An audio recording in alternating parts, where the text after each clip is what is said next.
যা ফখরুল ইসলাম আলমগীর বলছে যে আমরা ইসলামী রাষ্ট্র চাই না, আমরা মানে শরিয়া ভিত্তিক রাষ্ট্র চাই না। তো দেখেন, যারা শরিয়া ভিত্তিক রাষ্ট্র চায় না, যারা ইসলামী রাষ্ট্র চায় না, যারা ইসলামী দলকে ঝুটা পার্টি বলে, আমার ভাইদেরকে বলবো আপনারা এদের আশেপাশে ঘুরঘুর করা বন্ধ করুন। এদের আশেপাশে যদি ঘুরঘুর করা একটা আসনের জন্য, একটা সিটের জন্য, তাহলে আপনাদের পরিণতি আগামীতে ভবিষ্যতে আরো ভয়াবহ হবে। আপনারা আসেন, ইসলামী জি। দলগুলো আমরা সবাই সংঘবদ্ধ হই, আমরা সবাই এক হই, আমরা সবাই ন্যাক হই। কিন্তু বিএনপির লোকেরা আপনার ইসলামী দলের লোকদেরকে প্রতিনিয়ত মারছে। আমাদের ইসলামী আন্দোলনকে তারা এখন প্রতিনিয়ত টার্গেট করে মারছে, প্রতিনিয়ত টার্গেট করে তারা তাদেরকে আহত করছে। এবং আমি যতটুকু জানি জামাতের অনেক লোককে তারা দুনিয়া থেকে বিদায় করে দিয়েছে।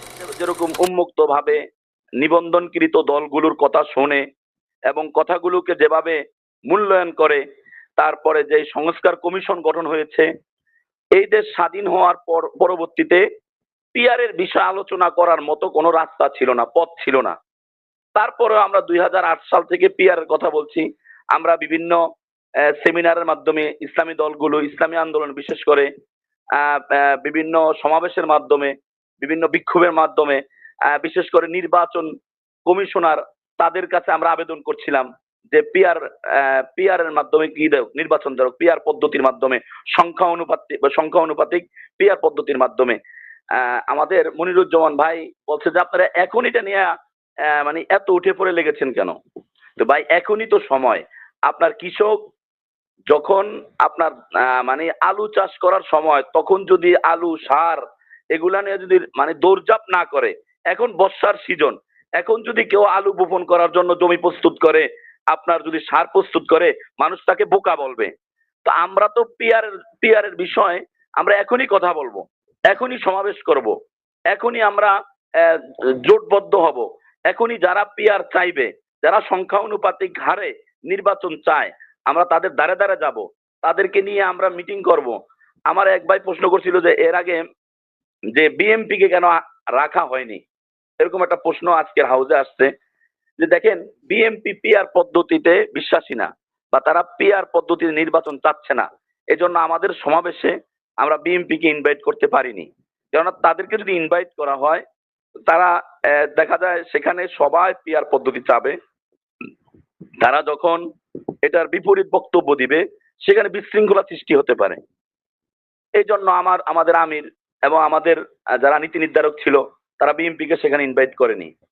এছাড়া তো আমরা আপনার বিএনপি কে বিভিন্ন সময় সামাজিক অনুষ্ঠানে, আমাদের রাজনৈতিক বিভিন্ন অনুষ্ঠানে তাদেরকে, এর আগে আমাদের যুব কনভেনশন হয়েছিল, সেখানে বিএনপির যুব যুব দলের আপনার সেক্রেটারি জেনারেল নয়ন ভাই, তাকে সেখানে ইনভাইট করা হয়েছে।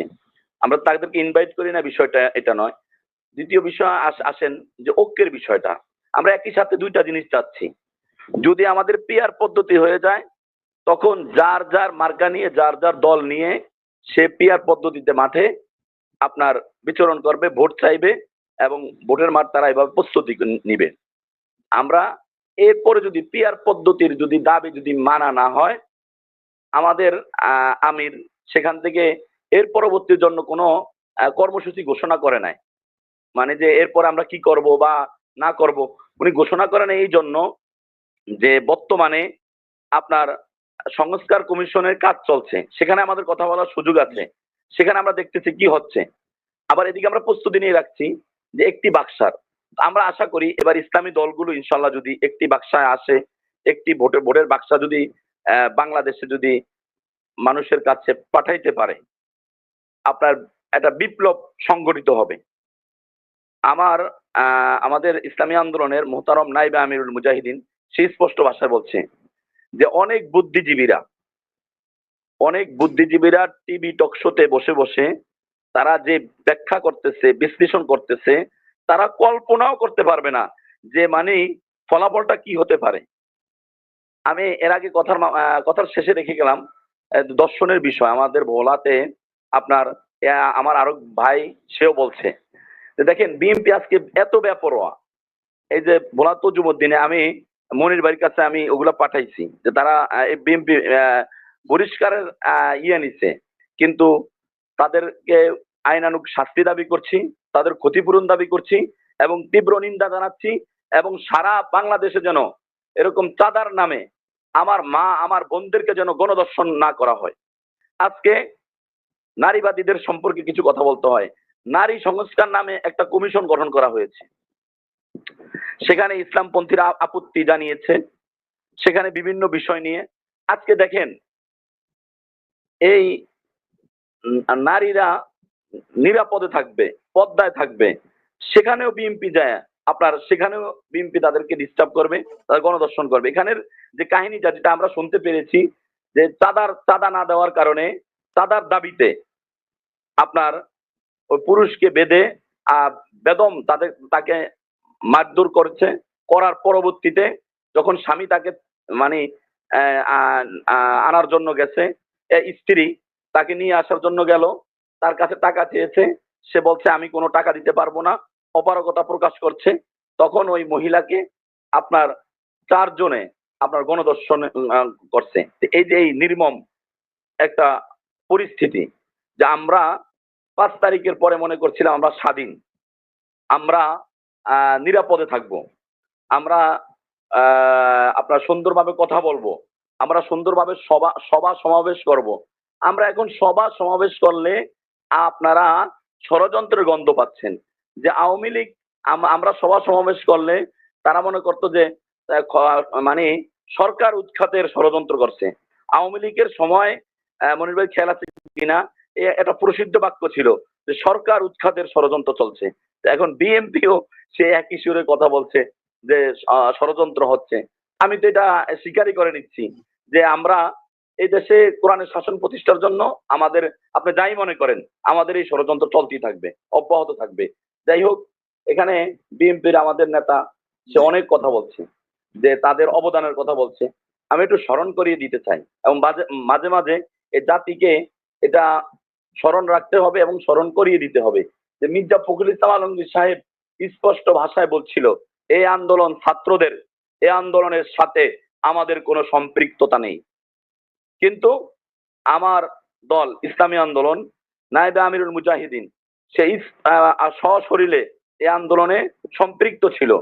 এবং আমার দলের আমিরুল মুজাহিদিন সে বলছিল, যখন আবু সাইদকে মেরেছে, হত্যা করে ফেলেছে ওই হায়নার দলেরা, তখন বলছিল এই নরপিচাস, আমার সন্তানের বুকে কেন গুলি চালাইছিস। এগুলো মিডিয়াতে আছে। এখন ওনারা যদি শাক দিয়া মাছ ডাকতে চায়, অবদানগুলো কিন্তু অস্বীকার করে, তারা যেগুলো বলছে, এখন যদি এই ছাত্রদেরকে যদি স্পেস না দেয়, তারা একটা দল গঠন করছে, তারা কি মহাভারত অশুদ্ধ করলো? তারা কি অপরাধ করছে? তারা বা রাজনীতি করার অধিকার সবার আছে। বা আপনি দেখেন বাংলাদেশে 71 সালে যে যুদ্ধ হয়েছে, যুদ্ধের কারণে সেখানে যে আওয়ামী লীগ নেতৃত্ব দিয়েছে, আমরা এটা শুনতে পেয়েছি। 71-এ তো আমার জন্ম হয় নাই, বা ওই বিষয় আমরা জানি না, যেটা মানে আমরা তো এগুলো আমাদের তো মুখস্থ হয়ে গেছে যে আওয়ামী লীগ নেতৃত্ব দিয়েছে। শুধু কি সেখানে আওয়ামী লীগ ছিল? আপামার সকল জনসাধারণ সবাই সম্পৃক্ত ছিল, কিন্তু আওয়ামী লীগের ওটা সম্পৃক্ততা ছিল। পরবর্তীতে আওয়ামী লীগ এটার ক্রেডিট নিয়েছে। এখন যদি ছাত্ররা সেখানে সম্পৃক্ত ছিল, ছাত্ররা সেখানে নেতৃত্ব দিয়েছে, ছাত্ররা সেখানে একটা তারা দল গঠন করছে, তাদেরকে দেখতে পেয়েছি মানে সহ্যই করতে পারতেছেন। এটা কেমন রাজনীতি আমার বুঝিয়ে মানে আসে না, যে আপনি কিভাবে তাদেরকে অস্বীকার করেন। তারপরে আমি মোটা দাগে একটা গুরুত্বপূর্ণ বিষয় যেটা আলোচনা না করি তো অসম্পূর্ণ থেকে যায়। আমরা দেখতে পাচ্ছি ইসলামী কিছু দল এখনো বিএনপির আশেপাশে ঘুরঘুর করছে। তাদেরকে স্মরণ করিয়ে দিতে চাই, ইসলামী এই দল যখন বিএনপির সাথে জোটবদ্ধ ছিল তখন তারা সঙ্গী ছিল।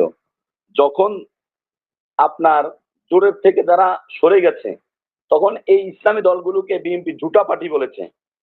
আর আমার মনির ভাই তো খুব সুন্দর ভাষায় বলছে খালেদা জিয়া আলেম প্রিয়, ইসলাম প্রিয়, ওই সেই। আপনার মির্জা ফখরুল ইসলাম আলমগীর বলছে যে আমরা ইসলামী রাষ্ট্র চাই না, আমরা মানে শরিয়া ভিত্তিক রাষ্ট্র চাই না। দেখেন, যারা শরিয়া ভিত্তিক রাষ্ট্র চায় না, যারা ইসলামী রাষ্ট্র চায় না, যারা ইসলামী দলকে জুটা পার্টি বলে, আমার ভাইদেরকে বলবো আপনারা এদের আশেপাশে ঘুরঘুর করা বন্ধ করুন। এদের আশেপাশে যদি ঘুরঘুর করা একটা আসনের জন্য, একটা সিটের জন্য, তাহলে আপনাদের পরিণতি আগামীতে ভবিষ্যতে আরো ভয়াবহ হবে। আপনারা আসেন, ইসলামী দলগুলো আমরা সবাই সংঘবদ্ধ হই, আমরা সবাই এক হই, আমরা সবাই ন্যাক হই, এবং আমরা আমরা এই যে আমার ভাই তো স্পষ্ট ভাষায় বলছেন যে বিগত 53 বছরে আমরা হলফ করে বলতে পারবো যে এই ইসলামী রাজনীতিক দল একে অপরকে হত্যা করার, মারামারি করার, হল দখল করা, টেন্ডারবাজি করা, দাদাবাজি করা, একজন আরেকজনকে আধিপত্য বিস্তার নিয়ে ইসলামী দলগুলো একে অপরের হামলা করছে, তারপরে কেউ আহত হয়েছে, নিহত হয়েছে, এরকম কোনো ইতিহাস নাই। কিন্তু বিএনপির লোকেরা আপনার ইসলামী দলের লোকদেরকে প্রতিনিয়ত মারছে। আমাদের ইসলামী আন্দোলনকে তারা এখন প্রতিনিয়ত টার্গেট করে মারছে, প্রতিনিয়ত টার্গেট করে তারা তাদেরকে আহত করছে। এবং আমি যতটুকু জানি জামাতের অনেক লোককে তারা দুনিয়া থেকে বিদায় করে দিয়েছে, এরকম ইতিহাস আছে যে বিএনপির নেতাকর্মীরা জামাতের লোককে হত্যা করেছে, মেরে ফেলেছে। তাহলে দেখেন, যদি সেই আপনারা হত্যা করেছেন, মেরে ফেলছেন, তাদেরকে দুনিয়া থেকে বিদায় করে দিলেন, আপনাদের সাথে যদি জোট হইতে পারে, আমাদের সাথে বাহাস হয়েছে, কথা কাটাকাটি হয়েছে, তর্ক বিতর্ক হয়েছে, আমরা আমাদের আমাদের নাইবে আমি বলছি যে আমাদের কথা আমাদের সেখানে আছে, জামাতেরাও আমাদের বিষয়ে অনেক বলছে, আমাদের গুলা সেখানে আছে। হ্যাঁ, তারপরও আমরা সুন্দর পরিবেশ চাচ্ছি। এরপরে যদি আপনাদের সাথে ঐক্য হতে পারে, আমাদের সাথে হইতে পারবে না কেন? আমরা সুন্দর একটা পরিবেশ চাই, আগামী দেশে যেন ইসলামী খেলাফত প্রতিষ্ঠা হয়, ইসলামী শাসন প্রতিষ্ঠা হয়। এজন্য আমরা সকলকে উদাত্ত আহ্বান জানাচ্ছি, সকল দলকে